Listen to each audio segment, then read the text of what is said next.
ঘেয়ে যখন ভাত খেতে ভালো লাগে না, বেশি রিচ কিছু খেতে ইচ্ছে করে না, তখন কিন্তু এই সিম্পল রেসিপিটা করলে কিন্তু জমিয়ে খাওয়া হয়ে যাবে সবার। আজকের রেসিপি আমার ভাত ভাজা রেসিপি, তোমরা থাম্বনেল দেখে বুঝতে পেরেছো।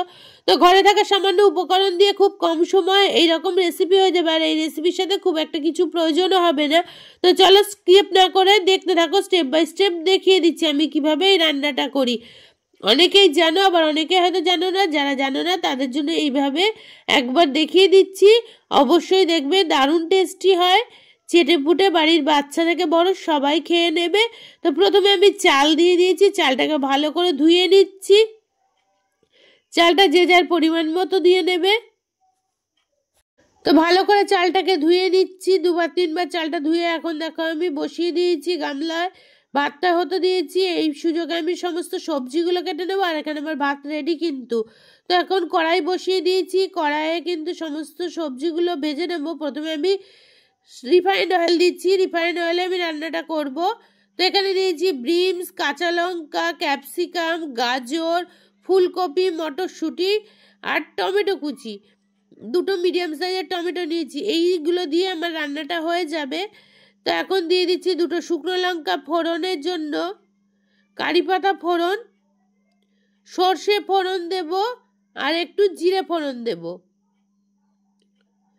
তো সমস্ত ফোড়নগুলো রেডি হয়ে গেছে। এখন দিয়ে দিচ্ছি এক মুঠো বাদাম, বাদামটা ভালো করে ভেজে নেব। আর যারা এতক্ষণ দেখা শুরু করে দিয়েছো তাদের অসংখ্য অসংখ্য ধন্যবাদ, অনেক অনেক ভালোবাসা।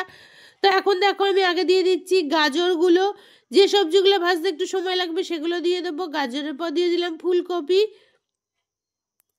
ফুলকপিগুলো ভেজে নিচ্ছি। যারা ফেসবুক থেকে দেখছো তাদের যদি ভালো লাগে তাহলে ফলো করে দিও, আর যারা ইউটিউব থেকে দেখবে পাশে থাকা বেল আইকনটা ক্লিক করে আমার পরিবারের সদস্য হয়েছে।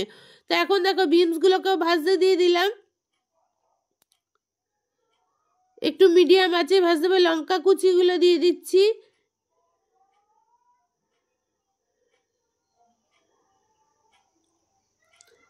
ক্যাপসিকাম কুচি,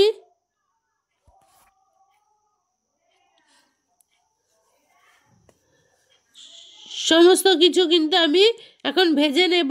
এবার দিয়ে দেব মটরশুঁটি, শীতকালে মটরশুঁটি ছাড়া কোনো কিছুই ভালো লাগে না। তো মটরশুঁটি দিয়ে দিলাম, দিয়ে এবার আমি কিন্তু সমস্ত সবজিগুলোকে একটুখানি সময় নিয়ে ভেজে নেব ভালো করে। তো আমি দেখো প্রায় কিন্তু অনেকটা ভাজা হয়ে এসছে। এবার দিয়ে দেবো টমেটো কুচোনোটা,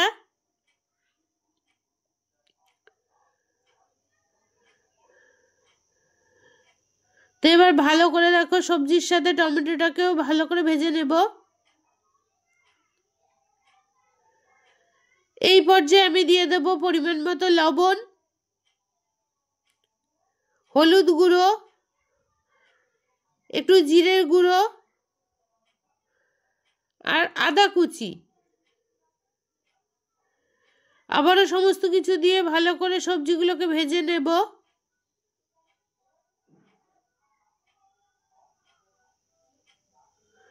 এখন দিয়ে দিয়েছি একটা লেবু, লেবুটা চিপে নিচ্ছি, রস করে নিচ্ছি। এটা একটু টক ঝাল মিষ্টি সব রকমই ফ্লেভার থাকবে।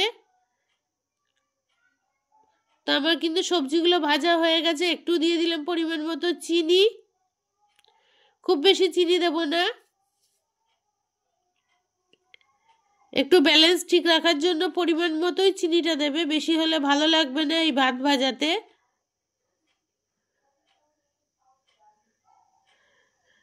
গোলমরিচের গুঁড়ো,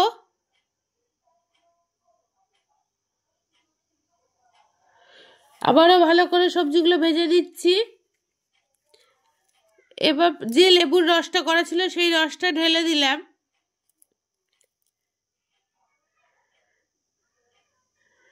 আরও একটু নাড়াচাড়া করে এবার ভাগে ভাগে ভাতটা দিয়ে দেবো। একবারে পুরো ভাতটা দেবো না, কিছুটা করে দেবো আর কিছুটা করে মিশিয়ে নেব। তো এর জন্য ভাতটা কিন্তু মানে একটু শক্ত টাইপেরই রাখতে হবে, খুব একটা গলে গেলে ভালো লাগবে না খেতে। এবার কিছুটা ভাত দিয়ে দেখো নাড়াচাড়া করে নিচ্ছি। আবার এরপরে বাকি ভাতগুলো এইভাবে দিয়ে দেবো আর নাড়াচাড়া করে নেব।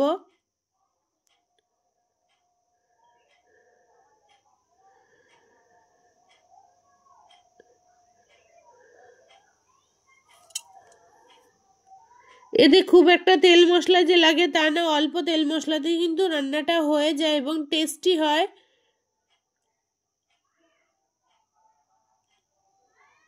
যারা খেয়েছো তারা এর টেস্ট জানো, আর যারা খাওনি অবশ্যই এইভাবে একবার ট্রাই করে দেখবে, খেতে দুর্দান্ত স্বাদের হয়। তো আবারও ভাত দিয়ে দিচ্ছি, দিয়ে নাড়াচাড়া করে নিচ্ছি। আমার কিন্তু রেসিপিটা একদমই রেডির দিকে প্রায়। তো সমস্তটা রেডি হয়ে গেছে, ওপর থেকে নিচ পর্যন্ত ভালো করে মিশিয়ে নিচ্ছি। এবার দেখো খুব সামান্য ছোট চামচের 1 চামচ ঘি, 1 চামচের আর একটুখানি ঘিয়ের মধ্যে দিয়েছি। আর কতটুকু তেল দিয়েছি বুঝতেই পারছো। তো খুব তেল কম এবং কম মশলায় এই সুন্দর রেসিপিটা একবার অবশ্যই সবাই ট্রাই করে দেখবে। দুর্দান্ত স্বাদের এই রেসিপি খেলে সত্যিই ভালো লাগবে, মন ভরে যাবে। আজকের মতো রেসিপি থেকে তোমাদের কাছ থেকে তো বিদায় নেব। রেসিপি ছেড়ে যাওয়ার আগে তোমরা কিন্তু মিষ্টি মিষ্টি কমেন্ট করে যাবে।